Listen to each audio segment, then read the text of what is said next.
kw'isoko. Kw'isoko ni ikiganiro mushikirizwa mukagitegurirwa n'urunani rw'amaradiyo Radio Inzamba agateka kawe, Radio RPA ijwi ry'abanyagihugu na Radio Television Renaissance. Igenekerezo rya 13 ruhuhuma amakungu arahimbaza umunsi wahariwe iradiyo. Uwo munsi ukabushitse mu Burundi hari ikibazo gikomeye c'imibano, ubutunzi na politike vyasinzikaje ibisata vyose vy'ubuzima bw'igihugu, hadasigaye inyuma n'igisata co gushikiriza amakuru harimwo nayaciye kw'iradiyo. Iradiyo nk'igikoresho gikomeye muri ico gisata co gutumatumanako irakorwako cane n'ivyo bibazo, mu gihe abanyepolitike bashaka kuyifata mpiri kugira ngo bayikoreshe mu nyungu zabo. Umugambwe uri ku butegetsi ukaba ushaka kwifatira iradiyo kugira ngo wigize inyuma abandi banyepolitike bahiganwa, arivyo bija kubiri n'amategeko agenga ikoreshwa ry'iradiyo. Muri kino kiganiro kw'isoko c'uno munsi turaza kurabira hamwe ubusumbasumbane buri mw'ikoreshwa ry'ico gikoresho ngirakamaro, abategetsi bagashaka ko kiba igikoresho cabo bwite kugira bagume ku butegetsi. Kw'isoko mugishikirizwa na jewe Pierre Gahungu, ndabahaye ikaze. Ibinyamakuru mu Burundi bibandanya guha ijambo abanyepolitike bamwe bamwe gusa muri kino gihe c'imbere y'amatora, bivugwa na Kefa Nibizi, umuvugizi w'urunani rwa politike Burundi bwa bose ruriko rurahiganwa mu matora yimirije. Aho hambere iyo ngendo ngo yari iri muri radio na televiziyo vy'igihugu, ariko no munsi ngo yaratandukiriye n'ibimenyeshamakuru vyigenga. Kefa Nibizi agasaba ibimenyeshamakuru gukosora bigaha ijambo abanyepolitiki bose begwa n'amatora yimirije kugira abanyagihugu ntibagume bumva ivyiyumviro bimwe gusa. Biramaze kwama bigaragara yuko ibimenyeshamakuru n'amaradiyo rimwe na rimwe usanga bidaha amajambo abanyepolitike ku rugero rungana.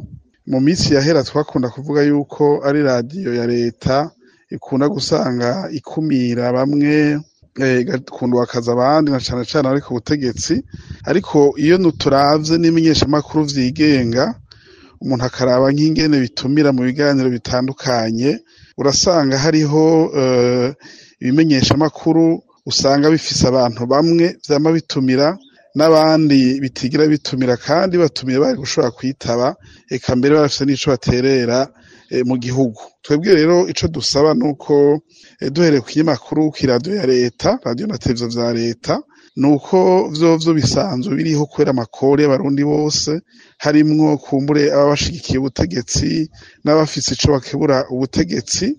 Abo bose rero vyari vyiza yuko bahabwa ijambo kumwe, ariko n'ibimenyeshamakuru navyo vyitwa ko vyigenga navyo nyene vyogerageza kuza biraha ijambo bose, ntidusange imisi yose hari abantu bama batumirwa mu biganiro canke ari bo bonyene bama babazwa ku bibazo kanaka, ariko bakagerageza bagaha ijambo bose kugira ngo abarundi bumve ivyiyumviro bitandukanye, kumbure hageze gutora bazokoroherwe kucagura uyu canke uriya kure bashoboye kuronka ivyiyumviro vyose. Eka na bamwe mu banyagihugu bari ku butaka bw'u Burundi nta cizere c'uko amaradiyo akorera mu gihugu azobasha kubakurikiranira neza amatora, akabaha amakuru adahengamye.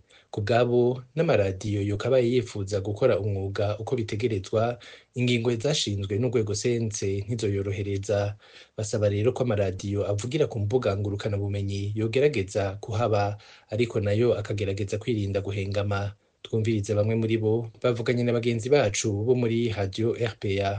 Bazi neza yuko ikimenyeshamakuru gikorera ku gataka k'Uburundi no muri kino gihe c'imbere y'amatora gishobora gukora ivyo gitangaje ku bijanye n'ibiriko biraba mu nteguro z'amatora, ko n'uwohirahira akavugana ivy'ubutegetsi agasanga perezida butifuza yogira ingorane. Akamaramaza nuko muzo twumva mu gihe c'amatora ibimenyeshamakuru bitarekuriwe kuzotangaza ibizaba biriko birava hariko harabera amatora kigeri mu bihe vyahise imbere y'umuzi w'intwaro.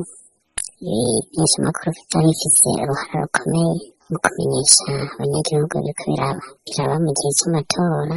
Ku munsi w'amatora abanyagihugu bakamenyeshwa ibitigiri biriko birava mu dusanduku tw'amatora. amaradiyo nayo arafise uruhara ntangere cyane cyane rero agakorera mu nzego mu runani nk'uko yamye akora mu bihe by'amatora. Icyo rero coba ciza, ariko nuko tubona yuko ngaha ari mu Burundi nk'amaradiyo yoba yitwa ko asamiranira ngaha ari mu Burundi usanga avuga ivyo ubutegetsi gusa, ugaca usanga nk'urwo runani rw'ayo maradiyo ngaho onye ntacamara. Ariko kandi nuko n'aya maradiyo akuvugira ku mbuga ngurukanabumenyi nayo uca usanga umengo ntavuga rumwe n'ubutegetsi. Hari hakenewe yuko hoba ico bita équilibre d'information, hanyuma ku bijanye n'ivy'amatora abantu bakaronka amakuru ku mwanya kandi bakaronka amakuru muri hanze. Kumbura iryo tegeko mushobora kuba ritabaraho kuko mutari kugataka k'Uburundi ko ari mwebwe muzofasha amakumbure tukazoza turabakurikira gutyo tukamenya ibiko birava mu matora. Nayo vyaha mu Burundi jewe nta n'umwanya nabita ko nari icizere ndabifise, hama nkasaba na leta y'Uburundi ibicishije ku muguje rwo gutegura amatora ko iryo tegeko basaba ko rihinduka, ibintu bigahinduka. Abarongoye ibimenyeshamakuru baremeza ko iradiyo mu Burundi idakoreshwa nk'uko vyategerezwa, mu gihe ubutegetsi bushaka kuyikoresha nk'igikoresho ca politike co gutsinda abo batavuga rumwe, mu gihe yategerezwa gukorera abanyagihugu bose. Innocent Muhozi abona ko ivyo bica kubiri n'amategeko agenga ikoreshwa ry'iradiyo eka n'intwaro rusangi.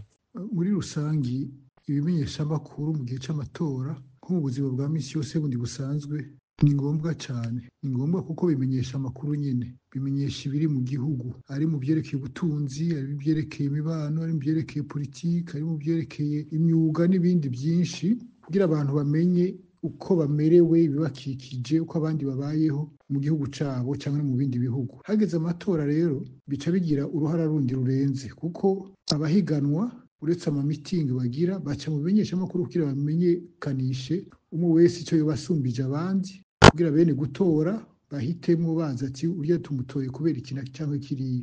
Aho ari mu bihe byumvikana by'igihugu gisanzwe kimeze nk'ibindi bihugu nyine byo ku isi, naho ata bihugu bisa. Mu gihugu cy'u Burundi birarushirizaho na cane cane iradiyo, kuko hari ibihugu bindi byinshi abantu basoma bafise amateleviziyo, baraba ama internet ari benshi cyane. Mu Burundi abantu badasoma, ikimenyeshamakuru ca mbere abantu bisunga ni radiyo, kuko iradiyo niyo bamenyesha ibi na biriya bitarinze kuba ngombwa ko basoma, ko benshi ntibazi gusoma.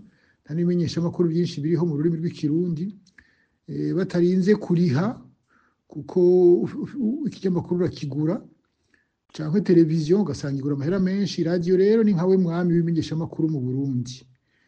Mu gihe kigira kiza cy'amatora rero iyo radiyo uza gusanga atakizomarira abarundi, kuko ntakizomarira, kuko mu gihe atabwigenge busanzwe buriho gukomenyesha amakuru, atabwigenge bw'amashirahamwe bw'imigambwe gushobora gukora, kuvuga bazokwisanga atamahitamo bafise, ari nkaho bazoba bategerezwa gutora ivy'umugambwe uri kuri butegetsi, kuko uyo mugambwe wahojeje iyindi migambwe yose, ayandi mashirahamwe yose yogize icyo ashikirije ku bibazo by'igihugu.